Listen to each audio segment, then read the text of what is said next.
For example, my personal favorite is the one where he did something he rarely does in his movies. Shizuku, in a scene close to the ending, feels so embarrassed after showing her first novel she wrote to the old man who owns World Emporium. The old man says it's amazing. But Shizuku goes on saying, "No, it's not, I'm so embarrassed." And in the next scene, the two have hot noodles because her body got cold. Frankly, this scene is so erotic. The girl shows something that makes her more embarrassed than taking off her clothes for the first time in her life to this old guy who is like a mirror image of Miyazaki. And then comes the scene where they slurp noodles, like after they had an affair or something. Only this scene in the entire film has an oddly erotic atmosphere. When I saw it, I thought, okay, Miyazaki slightly slipped it in.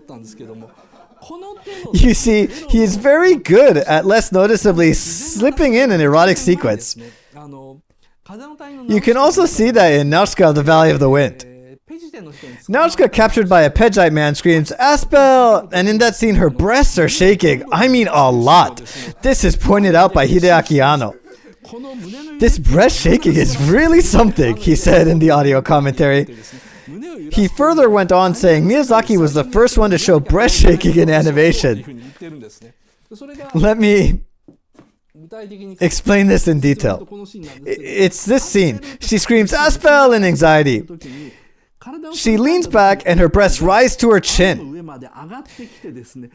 Then she leans forward so the breasts come even higher than the chin level. And then the breasts come down again. This major breast shaking sequence. I bet no one watching the broadcast version on TV finds it erotic.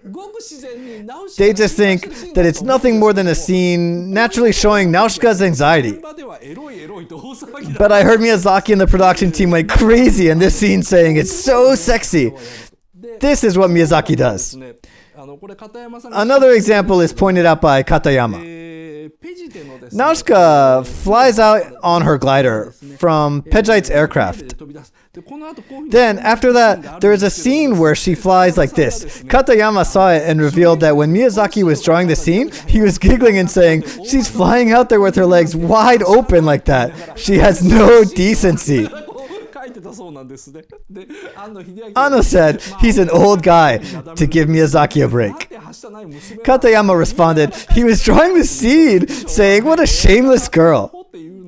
And Anno replies, "Oh, that poor old man."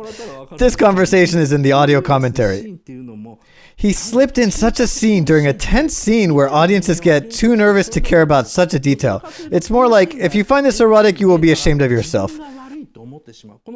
This scene as well. If you find this scene erotic, you will be ashamed of yourself. And this scene, if you find this erotic, you will be ashamed of yourself. Like this, the old man loves to slip in erotic scenes. He draws it while giggling. This kind of trace of Hayao Miyazaki you can find relatively a lot in the Whisper of the Heart, and that's interesting. Later, Katayama starts to talk about things completely unrelated to what they're watching. He asks, "You know, there was Kushana's awakening scene before the awakening of the warrior." Anno replies, "Nope. It was a scene where Kushana was brought back to the castle for recovery. Specifically, she was in the amniotic fluid, like liquid to heal her wounds. In the awakening scene, an artificial uterus splits open and the fluid pours all over Kushana, and she comes out in a bloody mess from the fluid.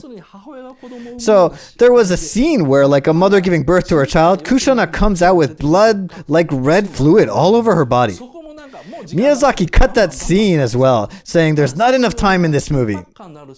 So like this, it's Miyazaki's signature move to slip in a bloody sequence or an erotic sequence in a relatively tense place. He slips it in as an important scene in a drama, so it's less noticeable. The Whisper of the Heart also contains scenes that obviously do not seem like the one Miyazaki will make. Scenes that seem kind of odd, like this one, I think. The very last final scene. In this scene, the boy hugs the girl saying, "Shizuku, I love you." You see the angle of his leg? He stretches his leg straight as a ramrod right here. Okay, it does not have to be like a ramrod. I know it. It doesn't.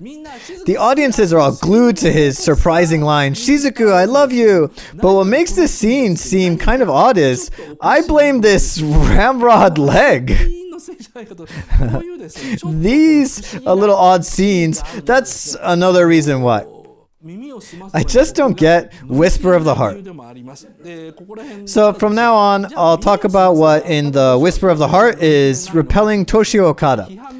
There will be some criticism, so I think I'll do this in the second half.